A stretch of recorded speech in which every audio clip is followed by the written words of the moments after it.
Autoridades, sejam bem-vindos a mais um Real USA Connection, segmento do meu canal, onde eu falo sobre assuntos que possam ajudar pessoas que querem investir aqui nos Estados Unidos, seja através da compra de imóveis, seja através da construção. E uma coisa que a gente faz bastante é constituir grupos de investidores, e quando a gente trabalha com outras pessoas, a gente precisa ter regras.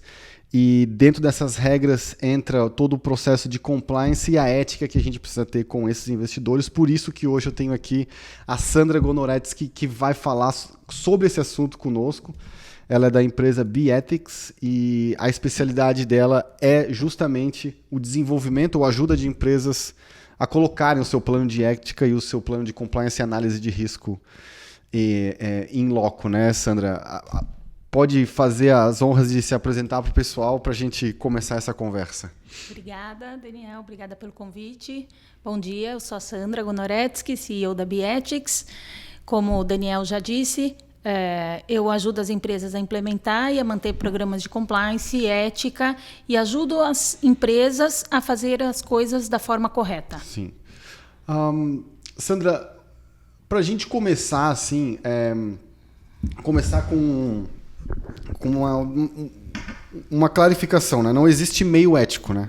Ou a pessoa é ética ou ela não é ética. Isso mesmo. Mas no ambiente corporativo, eu vou me contradizer sobre o que eu acabei de falar. É difícil todo mundo ser 100% ético o tempo todo. Eu vou dar um exemplo e a gente discorre sobre isso. Ok. Vamos supor uma pessoa que trabalha numa empresa e está cansado daquela empresa ou recebeu uma proposta de trabalho em outra. E ela precisa faltar um dia de trabalho para ir fazer uma entrevista. O que ela vai falar para o seu atual empregador? Escuta, eu preciso de um dia fora para fazer uma entrevista de emprego em outro lugar. Esse seria o lado ético. Mas a gente sabe que não vai falar. A gente sabe que na prática a pessoa não vai fazer isso. Ela vai inventar Vai dizer que foi o dentista. Exato, para poder ir nesse compromisso que ela tem fora. Então, aonde que a gente desenha a linha da ética nesse sentido? Primeiro vamos falar dentro da empresa, Tá bom. Depois a gente fala fora dela. Tá bom. Bom, a gente vive com dilemas éticos, né? E nem sempre o que é ético para um é ético para o outro. Às vezes a própria definição de ética pode ser diferente. Às vezes a gente está em uma situação que a gente fica, será que isso é ou não? Não dá para fazer uma tabela dizendo isso é, isso não é, até porque essa tabela mudaria em cada momento, em cada situação. Sim. Né? De forma alguma eu incentivaria uma pessoa a mentir numa situação dessa, mas eu sei que de fato isso acontece. Ela pode ter que ir para uma entrevista de emprego. O ideal seria que ela não mentisse, obviamente, mas que ela pudesse trabalhar em um ambiente onde ela se sinta confortável, para não ter que justificar a sua ausência. Sim. Então, assim, se ela puder falar, eu preciso me ausentar por motivos pessoais, sim, ela já não está seria mentindo, apropriado. Né? Ela não está mentindo. Não está mentindo. Se a pessoa pergunta alguma coisa, mas daí seria... Talvez não fosse ético da parte dele. Isso, perguntar. O empregador acho que não poderia perguntar para ele, aí sim que seria uma quebra de ética. O que você vai fazer? Mas como que as empresas hoje... enfim, eu trabalhei em duas grandes empresas lá no Brasil, lá na nossa região, pelo menos, e eu particularmente não me identifico muito com esse ambiente corporativo.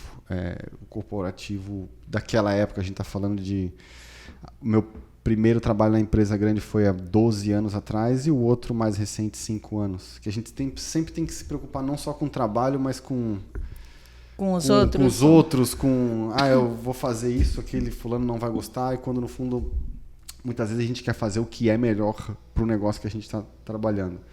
Mas como que as empresas estão aceitando isso hoje? Porque eu já vi alguns casos de que nesse exemplo que eu dei, às vezes a empresa até ajuda a outra pessoa, o funcionário, a se recolocar. Como que está o comportamento hoje, de uma forma geral, nesse sentido da empresa? Ela está olhando efetivamente para o seu colaborador, para o seu funcionário, pensando no que é melhor para ele, seja dentro da empresa ou fora? ou a empresa está no discurso de que faz o melhor para o funcionário, mas se ele quer sair, aí ela já não dá tanta ajuda assim? Veja, acho que se a empresa tem um bom funcionário, é óbvio que ela não quer perder o funcionário. Sim. Mas às vezes pode acontecer da empresa, ela sabe que ela não está em uma boa condição financeira, ou ela não pode dar uma promoção, sabe que o funcionário é bom o suficiente, é melhor do que ela precisa para... Ou ele é bom, mas está dentro daquela empresa alocado numa talvez coisa que ele não gosta, e ele é tão bom que ele está desempenhando o que ele não gosta efetivamente, isso. Mas sei lá, o cara está lá na contabilidade, mas o que ele gosta mesmo é da parte criativa, de marketing, e a empresa não tem esse trabalho, vamos supor, porque essa empresa terceiriza a parte de marketing. E ela vê que o funcionário, apesar de ele ser um excelente funcionário dentro da função que ela faz, ele não é feliz. Porque ele está fazendo isso para pagar a conta. Eu já tive uma situação exatamente assim. Era uma estagiária na época, eu não ia conseguir efetivar, já tinha tido outros estagiários que eu não tinha efetivado. E ela teve uma chance de mudança dentro da própria empresa. Sim. E hoje ela está em Nova York, está super bem dentro da mesma empresa. Na hora que ela falou, eu sempre falei, vai.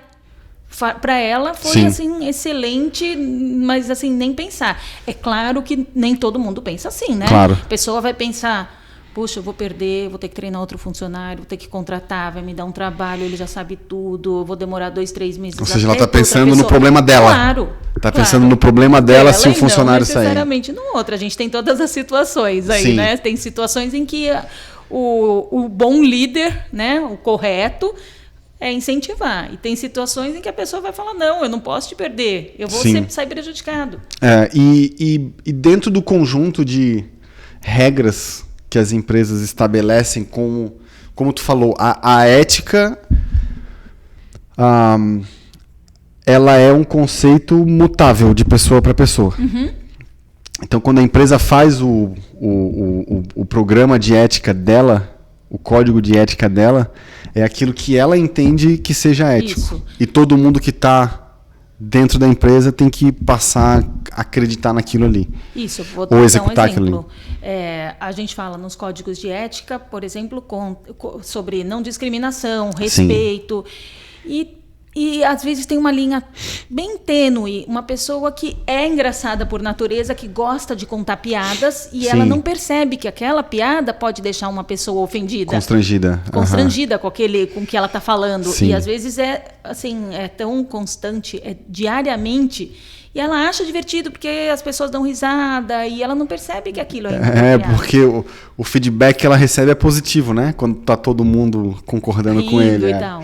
Mas tem algumas pessoas que não pensam dessa forma. É difícil lidar com pessoas justamente porque cada um entende de uma forma. E qual é o ponto de partida para uma empresa que quer começar a ter esse código de ética? É do seu nascimento? É quando ela começa a crescer? Qual é o caminho que ela tem que traçar para fazer isso? Porque na prática, isso até foi uma pergunta que a gente recebeu. Eu não sei como está hoje, mas é difícil ver uma empresa pequena que tenha um código de ética estabelecido. Assim, normalmente o código de ética está na cabeça do dono, que, como a gente sabe, pode mudar amanhã. E pode não estar na cabeça dos funcionários, né? Pode não ser o mesmo. Eles podem entender de forma se diferente. ele não comunicar isso. Então, qual é o ponto de partida? Quando e como? Eu acho que toda empresa tem que ter o seu código de ética. Ele vai sendo adaptado conforme a empresa vai crescendo, a empresa vai tendo outros valores, outros princípios, outras coisas que são prioritárias, mas, assim, do meu ponto de vista, que seja ainda um código inicial, ela tem que ter já desde o momento em que ela começa contratando funcionários, começa a abrir para o mercado, começa a ter clientes, porque os clientes vão exigir, os funcionários vão se sentir mais confortáveis em trabalhar em uma empresa onde se priorizam as questões éticas, e os fornecedores também. Todo mundo quer fazer negócio com empresas que tenham condutas éticas e que isso seja mostrado sempre, né? E as empresas que possuem isso, na tua experiência, elas comunicam bem dentro e fora que elas têm esse código de ética, ou fica um livrinho na gaveta da pessoa que ela é obrigada a assinar quando entra. Não deveria ser, né? Eu acho que a ética tem que ser falada em todos os momentos. Eu gosto quando eu dou treinamento para os CEOs, para diretores da empresa, porque eu sempre relembro isso, que eles têm que falar sobre ética em todos os momentos possíveis. Se eles estão fazendo um town hall para os funcionários, fala sobre ética. Se eles estão em uma reunião de diretoria, fala sobre ética. Fala em todos os momentos que você pode. E tem que vir top-down, tem que ser mesmo lead by example. E não só falar, né? Não só falar, mas assim, na prática. A gente aprende pelo que a gente vê, não pelo que alguém vai dizer para nós, né? Certo. A gente repete ações, né? Isso. Se um líder é ético, a tendência é que os seus funcionários se espelhem, se inspirem e que sejam também. Se o CEO não liga, não quer saber, não se preocupa, a tendência é que os seus funcionários também não sejam. Aí que ocorrem os principais problemas, como desrespeito, discriminação ou até fraudes. Sim. Quando a gente já começa a ir para uma outra... isso pode se desencadear muito mais do que numa piada de mau gosto. Pode ser muito mais. Pode desencadear, como falou fraude, a gente já está falando de crime. E a pessoa já pode ir para um lado muito mais pesado quando isso não está muito bem definido ou... quando o exemplo de cima ele não é refletido embaixo, ou não tem exemplo de cima, principalmente, né? Sim. Se não tem o exemplo de cima embaixo, a chance de não ter também é muito maior. Sim. E como que as pessoas, os funcionários no caso, normalmente recebem isso? Porque talvez algumas empresas não queiram fazer esse código de ética para não gerar uma fricção com o seu funcionário, né? Porque uma coisa é quando tu já tem desde o início que a pessoa entende aquilo como norma, aquilo é o normal daquela empresa, mas de repente ela não tem e resolve ter, passa a ter. Aí tudo aquilo que um funcionário fazia, não tudo, mas uma parte daquilo que o funcionário fazia, ele já não pode fazer mais. Como que é essa adaptação de uma forma geral? Deixa eu só esclarecer, se ele não fazia alguma coisa, já... me parece que já tem algo errado aí, né? Não, enfim, é aquilo, porque a ética é muito clara para quem está definindo ela para si e criticando ou julgando ou analisando o outro, né? Isso não é ético, mas do lado de lá, às vezes o cara, mas qual é o problema disso, né?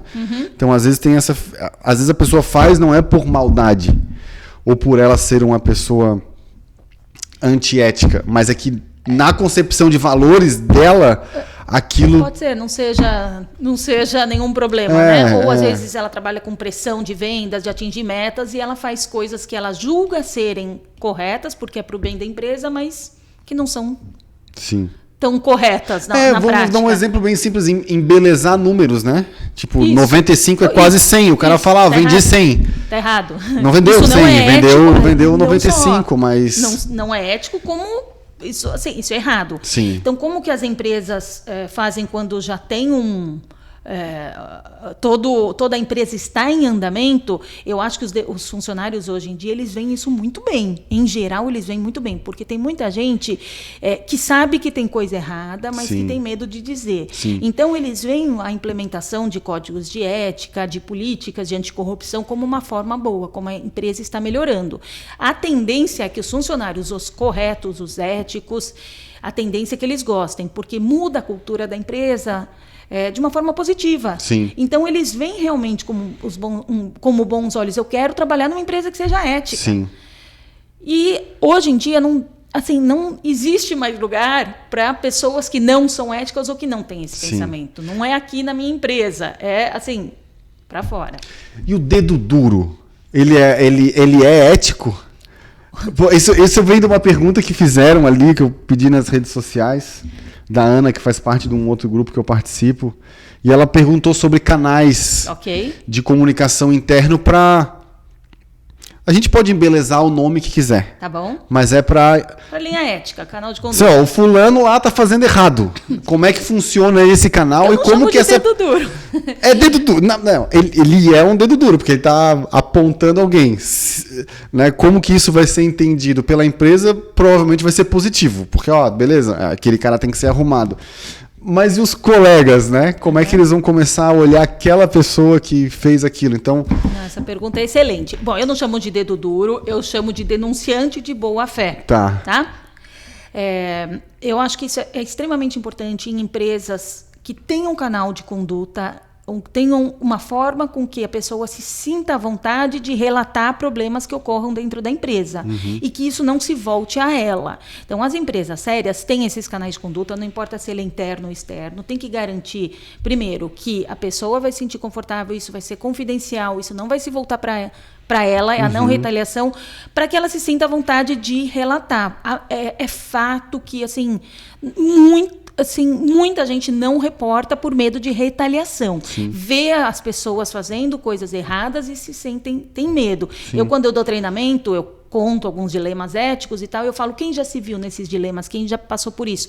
Muita gente levanta a mão e fala assim, quantos de vocês já reportaram? São poucos. Por que não reportaram? Porque eu tenho medo, porque não era coisa que eu tinha que fazer, quem tinha que fazer é o chefe. Então, muita gente tem medo. Não é problema meu. Não é problema meu. Me né? afeta, mas não é um problema meu. É um problema dele com a empresa, enfim. São vários os motivos. Ou eu não quero ser o dedo duro, a pessoa se sente assim. Sim. Ela não quer ser a pessoa que vai fazer a denúncia. E às vezes não quer ser identificada, né?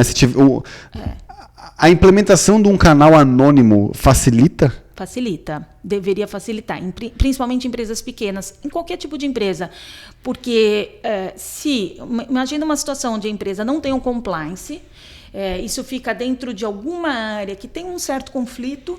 Sim, porque às vezes... Que já é um problema ético. É um problema ético, mas a gente consegue até entender, porque é bom que tenha pelo menos, mas a gente tem que garantir de qualquer forma que seja, que essa pessoa é ética, é íntegra e que ela vai garantir a confidencialidade. O melhor seria que ela fosse independente das áreas de negócio e tal. O RH, por exemplo, pode ser um canal de receber isso aí. Se puder fazer externamente, é uma forma que dá uma garantia melhor maior. Ainda. Porque é como a pessoa se sente muito mais confortável em relatando o problema para uma pessoa que não tem nenhuma relação com a empresa, não conhece, não sabe quem é ela, não sabe quem é o chefe, não sabe quem é a pessoa que ela está fazendo a denúncia. Então, a pessoa se sente mais confortável. É fato que isso acontece. Sim. E tocou no ponto do compliance, que também é uma outra coisa que... Se ética me parece, ou na prática parece coisa de empresas médias e grandes, o compliance às vezes está muito mais longe, né? Porque compliance é um conjunto de regras que vão ajudar a empresa a reduzir os seus riscos operacionais, riscos financeiros. Risco de reputação. E a pequena empresa no dia a dia ali está o dono com o olho no caixa, o outro no gato, fazendo tudo acontecer. E às vezes ele não tem nem tempo de fazer essa análise, de parar e pensar o que pode afetar o meu negócio de fora para dentro e de dentro para fora, para gerar essa regra do compliance, né? Então, a definição correta de compliance, eu te pergunto, e como que as empresas podem se preparar para criar essas regras e aplicar, porque eu acho que a aplicação do compliance ela é ainda mais difícil do que o da própria ética. Porque o do compliance, às vezes, vai afetar a forma como a pessoa executa o trabalho dela. Que se for numa fábrica, se o cara botar um negócio num lugar, aquilo ali tem muito risco para ele. Então, acho que a fricção ali de mudar a forma como a pessoa executa o seu trabalho, ela é ainda mais difícil que da ética. Porque da ética o cara pode fechar o olho e fingir que não viu e pronto, vamos embora. É uma questão cultural, né? Muitas vezes a implementação de uma cultura de compliance em uma empresa que não tem compliance requer aí um dia a dia, um learning de todos os funcionários, e isso às vezes demora. Realmente pode ter um gap até que ele seja implementado e seja aceito. A tendência das pessoas é, não, eu sempre fiz assim, não quero mudar e tal. Veja, o compliance ele é um apoiador das áreas de negócio. Ele não está lá para dificultar. Nenhum compliance acorda dizendo hoje eu vou criar uma política para dificultar a vida de uma pessoa. Não é essa a intenção.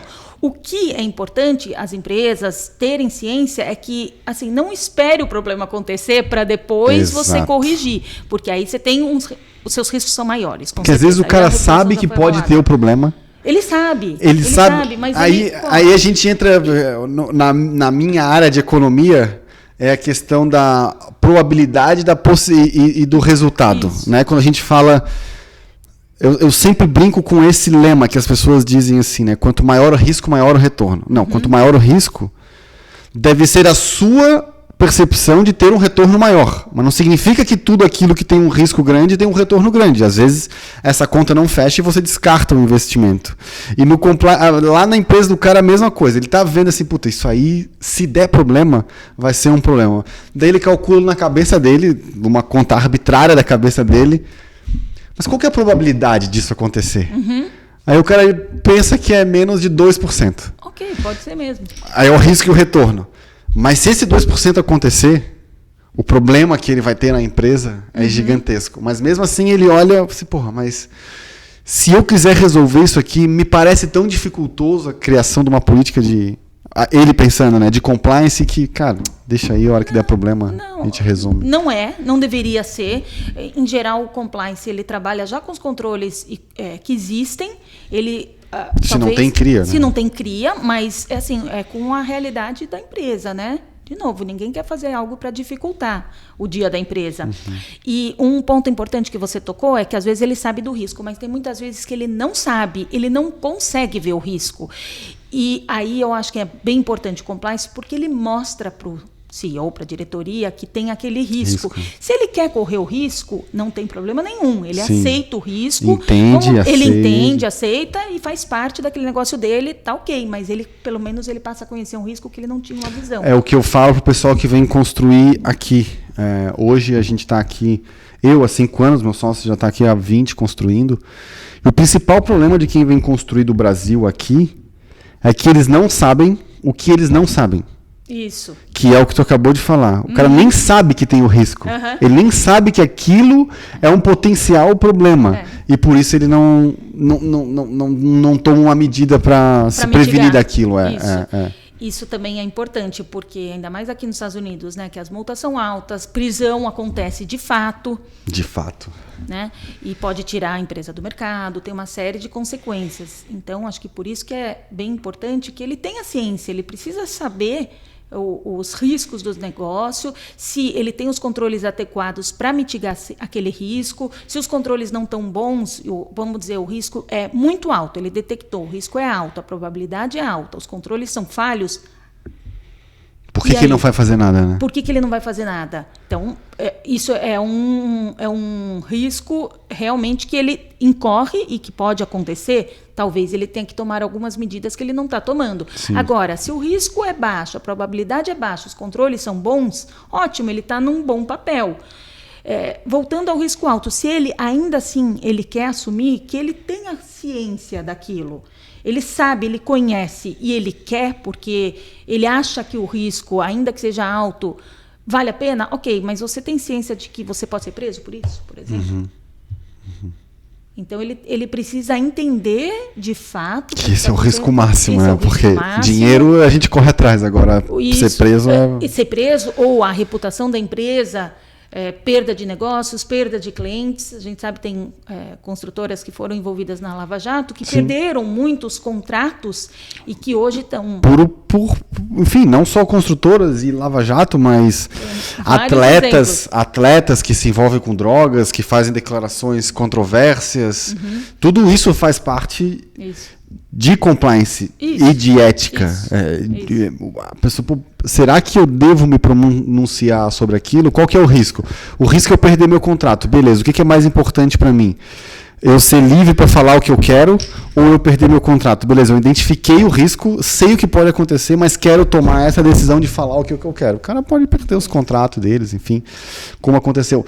E essa questão de controle, porque são, entre aspas, 2 problemas ou 2 fases. A implementação, certo, que se o cara não tem nada, ele passa a descobrir coisas, riscos que ele estava correndo que às vezes nem sabia. E o outro é o controle. Certo. Começar alguma coisa nesse sentido é difícil, mas ele é mais fácil que manter. Porque desenhar o plano de ética, o código de ética ou de compliance, a gente faz uma vez só. O controle é todo dia. Isso mesmo. E tem que estar sempre atualizado, né? Porque a situação pode mudar, você pode ter outros riscos. Então, você tem que estar sempre olhando aquilo. E como é que, na tua experiência, como que as pequenas empresas conseguem implementar e efetuar esse controle? É tendo alguém dentro da empresa mesmo responsável? É tendo alguém de fora? lhe parece ou na prática tu tem visto que é o melhor caminho? Depende do risco, né? Difícil falar sem um caso concreto. Em empresas pequenas, os riscos são diferentes, obviamente, do que aquelas empresas grandes. Mas, às vezes, com coisas simples, como o que pode acontecer dentro de uma empresa pequena. Imagina que fraude interna. A gente tem lá 3, 4 funcionários e tem um que todo dia ele aprova saída de dinheiro. Sim. E ninguém olha para aquilo. Sim. Não tem uma reconciliação, não tem uma segunda aprovação. O CEO confia, nem olha. Então, com simples controle, ele no final do dia ou a cada 2 dias, ele vai passar para outra pessoa. Ou no final do dia, ele manda um e-mail para o CEO ou para o gerente, dizendo: esses foram os pagamentos que eu autorizei, foi para tal destinação, esse tem um contrato que fala isso, fiz o pagamento e tal. Então, alguém a mais olhou aquilo. Isso é um ponto bem bacana que tu tocou, que o nosso modelo de negócio hoje, até pelo nosso curto histórico aqui de 5 anos, basicamente os nossos investidores são brasileiros. E eu vim do mercado financeiro e aprendi muito sobre esse lado de controle e compliance dentro do sistema financeiro. O que o fundo pode fazer. No fundo de investimento tem 3 pessoas segregadas. Um é o gestor do fundo, que é o cara que vai de fato pegar o dinheiro que está lá dentro e investir. Tu tem um administrador que vai fazer a parte burocrática e tu tem o escriturador, que é a pessoa, o custodiante, que vai guardar o dinheiro, os títulos do fundo, enfim, e vai fazer o registro daquilo que o gestor fez. O gestor comprou a ação e vendeu a ação, é esse cara aqui que vai registrar pelo preço. Então, aí tu evita esse conflito, né? Porque se eu sou o gestor e eu sou o escriturador, eu posso mentir no número. Exato. E quando a gente montou a nossa estrutura aqui, essa foi uma preocupação nossa, justamente nesse ponto que tu falou. O cara tá lá no Brasil, tá lá com aquele turbilhão de coisa que está acontecendo lá, e ele fez um investimento aqui. Ele tem que ter o peace of mind que as coisas estão acontecendo. Não estou falando de risco do negócio, estou falando da estrutura do negócio. Que o risco do negócio vai sempre existir. A construção pode dar prejuízo, o mercado pode vender menos, pode vender mais. Isso é risco do negócio. Claro. Que isso a gente não tem como fugir. Agora, o risco... Tá, mas como é que está o meu dinheiro lá? Está numa conta... De quem que é essa conta? É da empresa? Ou é da empresa que eu entrei? Ou tá na empresa corrente do sócio que está fazendo? Então, no nosso... eu acho que a gente sempre tem aonde melhorar. E a gente está nos próximos, a gente já vai colocar mais coisas nesse sentido. Mas nos nossos negócios, a gente monta um conselho fiscal dos investidores. Então, tudo que a gente faz, primeiro, as contas ficam abertas para todos. Legal. E depois, um grupo de investidores, que eles escolhem entre eles, fica responsável ali por pelo menos dar uma passada de olho para ver se está tudo certo. Né? Então, lá tem todos os extratos bancários, todos os invoices, todas as notas, que é justamente para isso. Né? O cara que assina o cheque não pode cuidar do cofre. Né? Legal. Então, esse é um ponto que a gente coloca para diminuir um pouco esse desconforto ou aumentar um pouco essa segurança. E a transparência, né? Exato. Então, a gente faz os relatórios e tal. Que tudo isso... Quando a gente escuta compliance, parece um negócio tão complexo, mas às vezes são as pequenas ações, né? São pequenas ações. Eu acho que você está dando a transparência para os seus investidores, mostrando que o seu negócio é realmente ético, transparente, que você tem tudo que você gastou está ali claro, para qual foi a destinação dos recursos. Nada disso garante que um projeto de risco, aquilo que a gente estava falando de risco e retorno, né? Nada disso garante que um projeto de risco, de investimento, vai dar certo, mas ele elimina um outro risco, né? Que não é o risco de mercado, o risco do negócio, mas o risco ali operacional daquela empresa. Isso. Inclusive, a gente, nos próximos projetos, que uma vez eu estava falando com uma pessoa no Brasil, ele falou: tá, Daniel, vamos lá, bate na madeira, e se vocês tudo morre, cara, como é que fica o meu dinheiro? Assim, uma boa pergunta. Uma boa pergunta. Então, nos próximos projetos, a gente já tem que botar um instrumento ali... De sucessão. Exatamente. Já deixar o advogado contratado para saber o que fazer, ou botar no próprio acordo operacional. Como proteger os investidores. Do que acontecer num evento desse, né? Qual é o que eles podem fazer, né? E que outros fatores, assim, ou que outros gatilhos podem ajudar os investidores nesse sentido? Eles estão entrando num negócio de outra pessoa. O que pode ser feito de controle ali que pode ajudar eles a terem mais segurança nesse sentido? Assim, acho que eles têm que fazer uma diligência inicial com quem eles estão fazendo o negócio, conhecer o parceiro, falar com pessoas que já tenham, que conheçam vocês, que tenham experiência. Não estou nem falando de vocês, com qualquer empresa com que a pessoa for fazer o investimento, ver as questões reputacionais, né? Se ele já não teve um outro negócio que não deu certo, e não deu certo por falta de ética ou por outras questões. Então, é a diligência mesmo em relação ao investimento. Legal. E olhando agora para o lado de fora da empresa, né? A ética, a gente falou a ética ali do funcionário, a gente falou a ética do CEO. E a questão ética de como a empresa se comportar com o mercado. Hoje, aonde parece que tudo ofende todo mundo. Como que as empresas se adaptam a isso? Elas têm que ser... Como eles usam a expressão aqui, né, vanilla, né, tipo, eles têm que ser cinza o tempo todo, assim, tentando agradar todo mundo, até onde ter um posicionamento próprio foge daquela linha que a gente estava falando da ética. Nas mídias sociais, né, tem que tomar cuidado com como a empresa se posiciona em relação a questões políticas, a questões... enfim, de não discriminação racial, religiosa. Sim. Então, todos esses cuidados, até às vezes mistura entre a empresa e um pouco a figura do CEO ou dos funcionários, quando eles postam nas mídias, né? Um pouco difícil, às vezes, separar. Sim, vários casos de pessoas que fizeram coisa na sua conta pessoal e foram demitidos pela empresa, né? A gente conhece vários. Mas a empresa, é claro que, assim, ela tem que ter todos esses cuidados para evitar questões reputacionais, evitar que qualquer tipo de questão afete a reputação, que tenha perdas e que saia no jornal. E só que isso pode acabar acontecendo por N motivos, mas ela precisa estar pronta para gerenciar uma crise. Sim. Então, ela precisa saber, às vezes, ela resolveu correr o risco, ela sabe.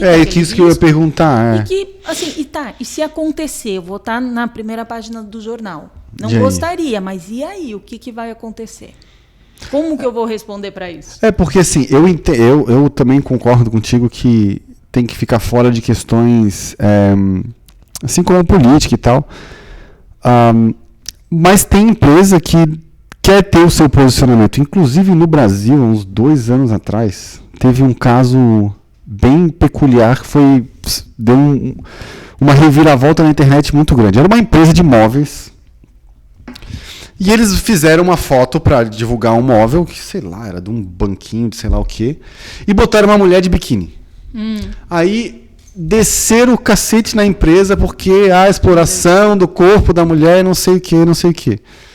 Aí o que a empresa fez? Normalmente as empresas vêm, pedem desculpa, fazem assim, não, esse é o nosso posicionamento e aqui tem mais foto. Aí botou mais foto com mais modelo, fizeram a declaração da modelo, que assim, ó, eles me falaram qual que era o trabalho, eu aceitei e eu fui pago. Então, as pessoas estão querendo ser ética pelos outros? Essa é a minha pergunta. Sempre tem a pessoa que gosta de se esconder por trás das redes sociais e só ficar ali criticando, né? Tem muito crítico. Mas o meu direcionamento que eu quero tomar esse comportamento foi antiético da empresa? Foi o posicionamento da empresa. De novo, a gente volta para a questão da linha. Eles não entendem que isso é falta de ética. Eles não veem um problema nisso. Quem diz que a mulher de biquíni é um problema de ética? Eles querem vender uma imagem. Sim. Defenderam aquela imagem. Vou te contar um outro exemplo que tem a ver com móveis também. Uma empresa aqui nos Estados Unidos que recebeu uma ordem de um cliente para fazer 2.000 beliches. E esses beliches iam ser encaminhados para o México, para a fronteira, e era naquele momento em que a criança é separada da mãe, que elas são levadas para essas instituições, né? E um monte de gente criticou porque diz que a empresa está incentivando a política do governo de separar. Exatamente. E assim, mas onde as crianças vão dormir? Que bom que as crianças têm uma cama para dormir. Não, eu não quero julgar se isso é certo problema não foi resolvido. Errado. Esse problema não foi resolvido. Vai ser separado. A criança vai ser separada. Então tem que ser um pouco objetivo, né? A criança vai precisar dormir triste e tal. vai acontecer. Mas pelo menos que durma confortável, né? Mas pelo menos que durma confortável. E eles não conseguiram entregar. Não conseguiram? Não conseguiram. Depois de todas as manifestações que tiveram, pessoas lá na frente da fábrica, com cartazes e tal. É isso que eu digo, que as pessoas tomam as dores das outras, ou querem ser ética pelas outras, né? Elas estão pensando... Elas têm um posicionamento, e elas, eu estou dizendo, as pessoas que estão julgando a ética dos outros. Elas têm um posicionamento. Elas fecham o olho pro big picture, né? Porque o big picture qual que era? A criança vai ser separada, isso é um fato. Tu não conseguiu mudar isso. Talvez pela pressão eles estavam tentando mudar, mas... Aí tu vai prejudicar a criança, não é nem a empresa. Porque normalmente uma empresa está fazendo isso, o contrato do governo ela está ganhando quase nada, ou está ganhando, enfim, muito menos do que ela ganharia num contrato de livre mercado. Ou às vezes ela está fazendo até uma doação e ela não consegue por causa desse ativismo cego. Assim, não que o ativismo não seja necessário, ele mas em casos como esse ele é extremo, porque tu coloca a ética da empresa. O motivo, né? Mas o fato é que as crianças precisam de um lugar para dormir. Sim. E nesse ponto a empresa fica assim, beleza.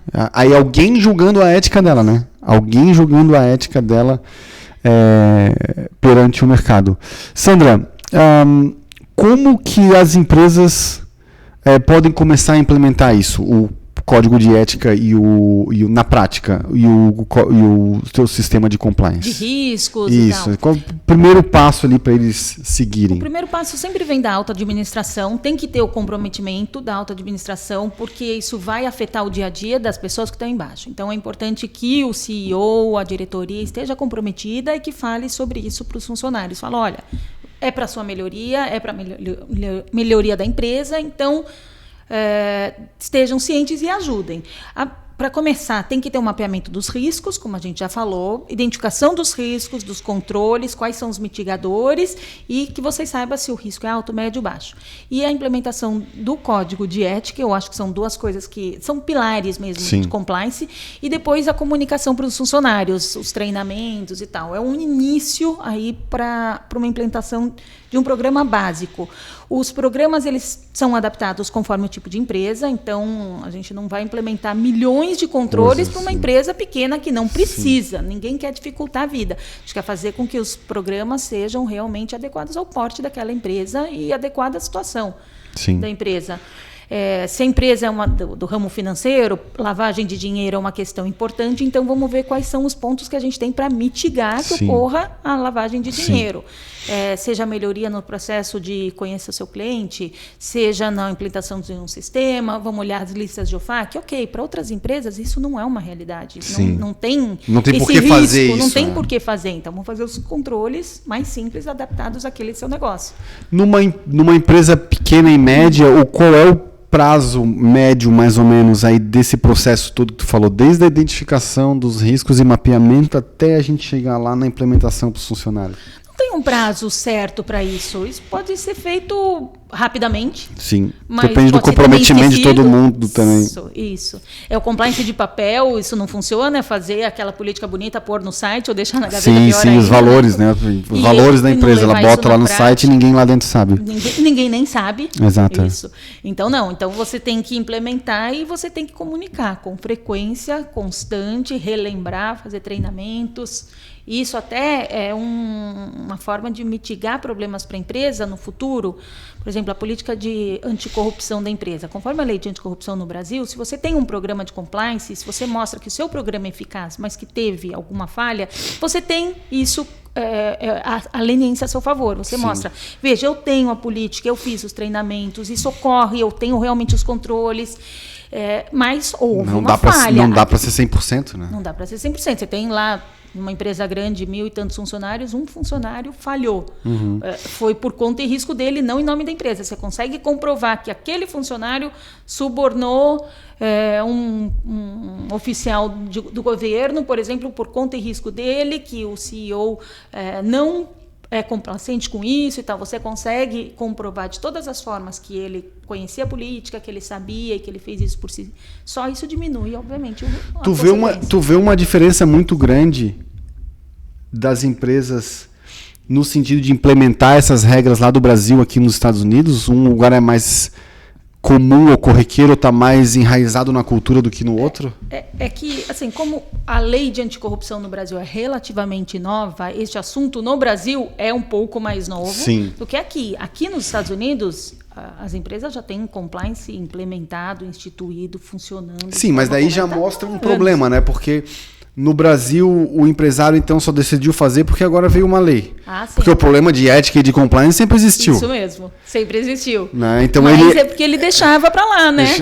Não vai acontecer nada. Não vou investir nisso. E agora foi, assim, é na dor, né? Normalmente que... E agora, então, com esse problema todo da Lava Jato, isso alertou mais as pessoas. Alertou e se tornou lei. Sim. Né? Então, muita gente acabou implementando as políticas de anticorrupção porque é lei e é obrigado. Vai acontecer a mesma coisa com a legislação de proteção de dados. As empresas, primeiro, acho que tem muita gente que vai pensar, não, isso aí não vai colar e tal. Vai colar, vai sim, já colou. Sim.